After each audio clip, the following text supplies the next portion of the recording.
अस्सलाम वालेकुम भैया। वालेकुम अस्सलाम। क्या हाल चाल है भैया? ठीक ठाक जी, अल्हम्दुलिल्लाह। अपना तारुफ करा दें पहले। राजा ऐसा नाम है मेरा जी। गोल्फ क्लब में मैं ट्रेनिंग भी करवाता हूँ और रिसेप्शन भी है इधर। तो कितने अरसे से काम कर रहे हैं? मुझे इस फील्ड में तो सर 8.5 साल हो गए 8.5 मैक्सिमम। साल। तो मुझे आप ये बताएं कि इसमें इस काम के अंदर जो है कोई आना चाहता है उसको कौन सी ज़रूरी चीज़ों का ख्याल रखना होगा? मतलब एक्सरसाइज स्टार्ट करना चाहता हूँ। नहीं, अपना जिम खोलना चाहे जिम खोलने के लिए तो यही है कि आपके पास सबसे पहले इन्वेस्टमेंट होनी चाहिए। इन्वेस्टमेंट है तो फिर उसके बाद आप मशीनरीज परचेज करते हैं। सिंपल है। तो कितनी इन्वेस्टमेंट होनी चाहिए? मशीन पर डिपेंड करता है, कोई नॉर्मल भी मिल जाती है, कोई हाई क्वालिटी मिल जाती है। जैसे कि हमारे पास मैक्सिमम 20 लाख बोल सकते हैं अभी की इन्वेस्टमेंट है इसमें। कितनी इन्वेस्टमेंट होनी चाहिए? तो जो जिम बंदा शुरू कर रहे हैं उसके लिए उसका जो है वो ट्रेनिंग होना भी ज़रूरी होता है, यानी ये उसको ज़रूरी है अच्छा कि वो इस फील्ड में होना चाहिए, उसका खुद पार्ट होना चाहिए, अगर खुद एक्सपीरियंस होना चाहिए। एक्सपीरियंस होना चाहिए। अगर उसको इस चीज़ की सेंस ही नहीं है तो फिर आप कोई बिजनेस स्टार्ट नहीं हो सकते। अच्छा, मशीनरी आपने कहाँ से इम्पोर्ट की है या खरीदी है? ये कराची से है ये सब। कराची से आई है। तो मशीनरी तकरीबन कितने प्राइस की हो, कितनी प्राइस है सारी? मैक्सिमम सारी मशीन से है तकरीबन 17 से 18 लाख। 17 से 18 लाख। तो बाकी जो खर्चा आपकी ये जो सीलिंग वगैरह है इस पर कितना खर्चा हो गया? मैं आपको बता रहा हूँ ओवरऑल आप इसको 20 लाख बोल सकते हैं। Overall total 20 lakh. ठीक।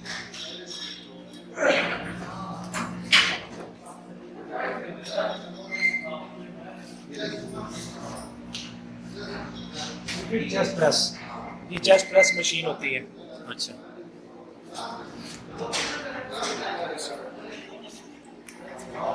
तो ये चेस्ट प्रेस मशीन है। चेस्ट प्रेस मशीन ठीक है। तो ये सारा माल जो है आपका ये कराची से है? सही है।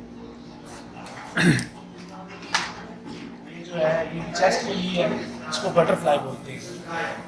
बटरफ्लाई। ठीक। ये शोल्डर मशीन है। ये शोल्डर मशीन होगी। साथ साथ इसके नाम शोल्डर प्रेस। ठीक। ये बाइसेप मशीन आ जाती है। बाइसेप कर, बाइसेप्स का। उसके बाद ये सीटेड रॉ आ जाती है विंग्स के लिए, ये Wings बैक के- मसल के लिए। ठीक है। ये आपकी thigh press machine, thighs exercise के लिए। इनकी नेम मेंशन हुए हैं साथ। लेग एक्सटेंशन, लेग एक्सटेंशन हो ये साथ ये पड़ी हुई है। हॉरिजॉन्टल लेग अब ये कुछ एक्सरसाइज कुछ मशीनें ऐसी हैं ये थोड़ी सी ओल्ड में आ जाती है देसी में। कौन सी वाली? ये आप देख सकते हैं, ये वाली ये thigh press machine. Thigh press. उसके बाद ये हमारे पास पड़ा हुआ है बेंच प्रेस, इस पर चेस्ट की एक्सरसाइज की जाती है। ये इंक्लाइन बेंच है, ये सही। ये बेंच प्रेस टूल है। जैसे आप देख रहे हैं लड़का चेस्ट प्रेस चेस्ट एक्सरसाइज कर रहा है, जी जी। उसके सामने बैठा हुआ वो रॉड यूज कर रहा है, बैक रॉड शोल्डर के लिए। सही। उसके बाद ये डंबल्स वगैरह पड़े हैं, बाइसेप चेस्ट ठीक। शोल्डर के लिए यूज करने के लिए। ये बेंच पड़ा हुआ है एब्स क्रंचेस के लिए। अच्छा, मुझे ये बताएं कि जो आपने ये सामान वगैरह जो रखने के लिए सारा सामान कराची से आया हुआ है? जी सब सामान कराची से आया हुआ है। जिसके ऊपर डंबल पड़े हुए हैं, यही चीज़ जी ये भी कराची से जी आई सब है? कराची से।